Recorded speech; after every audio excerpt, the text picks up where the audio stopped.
In this video, we still talk about the transport of organic molecule inside the plant. How is the mechanism of loading and unloading sucrose inside the plant? Loading sucrose into phloem. Sucrose in solution as the product of photosynthesis will move from the mesophyll, the place of photosynthesis, into the phloem by symplastic and apoplastic mechanism. Inside the phloem, sucrose is loaded into a companion cell by active transport or using ATPase energy with a co-transport mechanism, and then it will move directly into the sieve element. The process of loading sucrose into the sieve tube elements is called active loading. The first step, hydrogen ion are pumped out from the companion cell, or we can also call it proton, to the surrounding leaf tissue, creating a proton gradient of hydrogen ion, and the process requires energy because again gradient concentration of hydrogen ion. And then step 2, hydrogen ion in here will be diffused back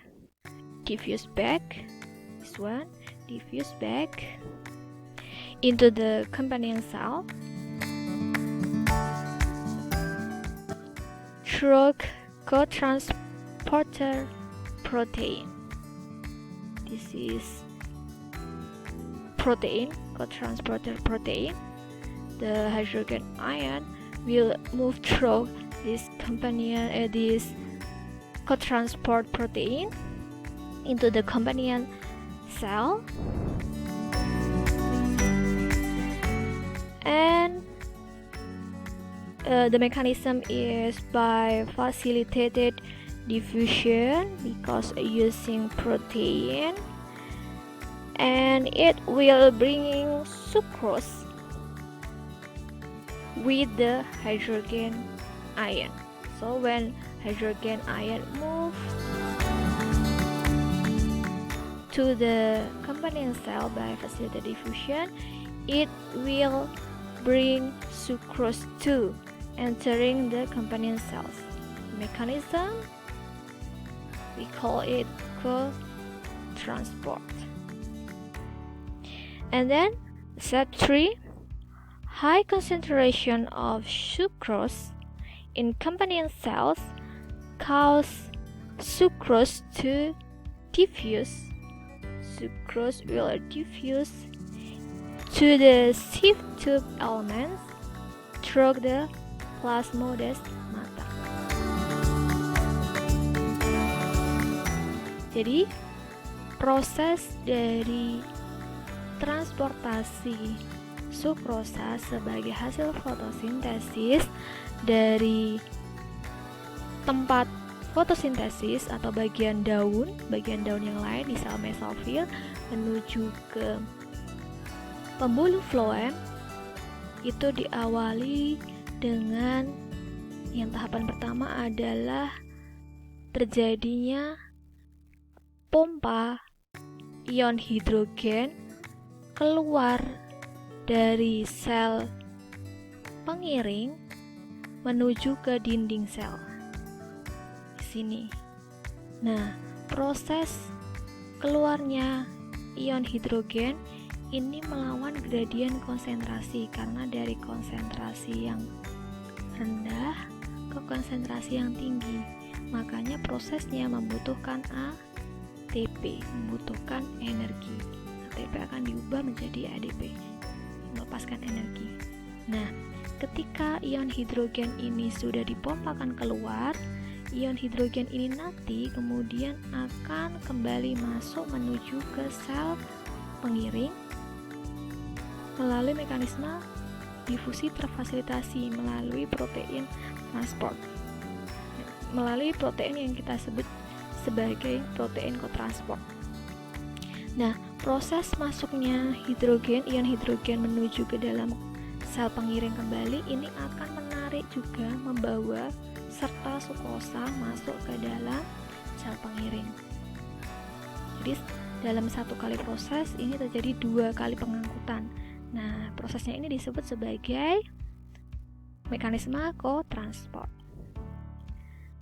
Kemudian karena sukrosa diangkut menuju ke sel pengiring, akhirnya di sini terjadi penumpukan sukrosa sehingga konsentrasi dari sukrosa tinggi. Nah, tingginya konsentrasi dari sukrosa ini kemudian akan menyebabkan sukrosa mengalir menuju ke pembuluh floem.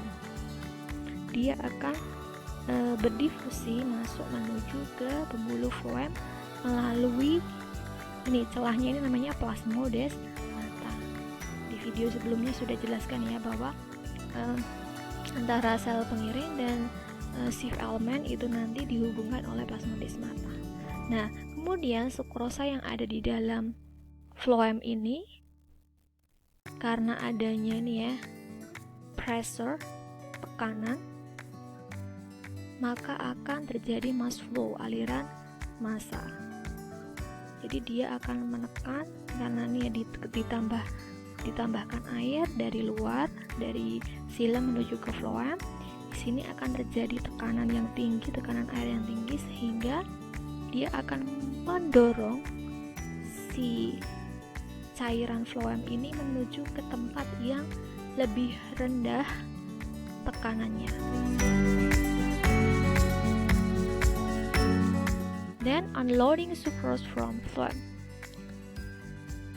Sucrose move out of the phloem into the tissue, back to the tissue, also by symplastic and apoplastic. Outside the phloem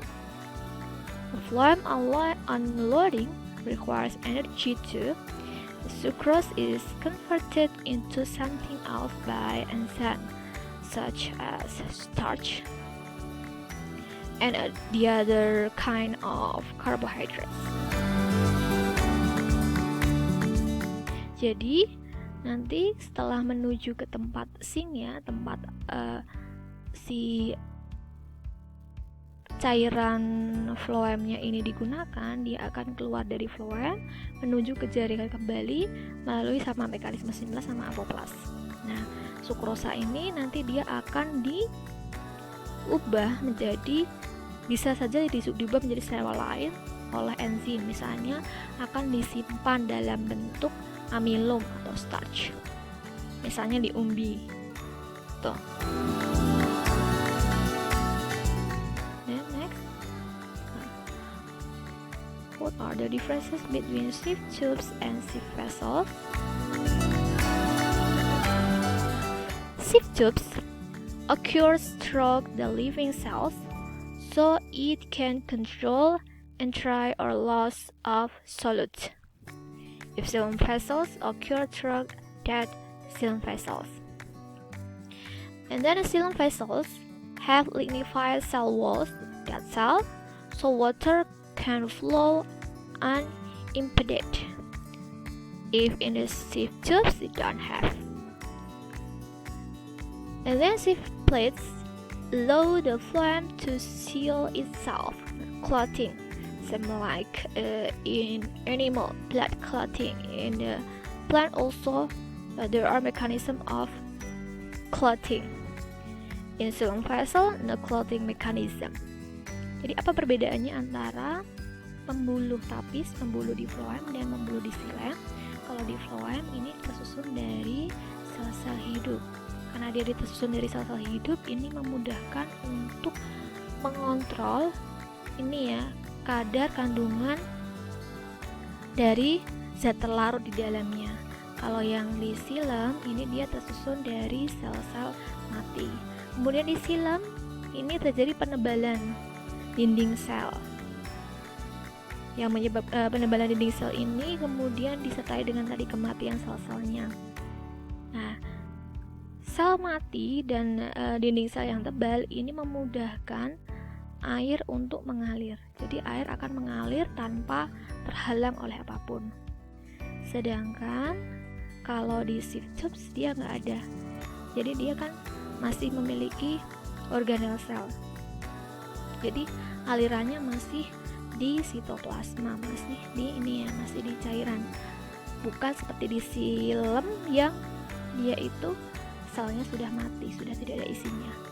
Kemudian di pembuluh tapis dia juga ini memiliki mekanisme ini ya, clotting, penutupan luka. Jadi misalnya ketika di phloem ini terjadi luka, itu cairan di dalam phloemnya ini tidak akan mengalir keluar. Sedangkan kalau di xilem ini tidak ada mekanisme penutupan luka. Jadi kalau dia disayat bagian xilemnya itu airnya bisa keluar. Sedangkan kalau di phloem itu dia akan menutup. Seperti mekanisme pembekuan darah ketika terjadi luka di tubuh hewan.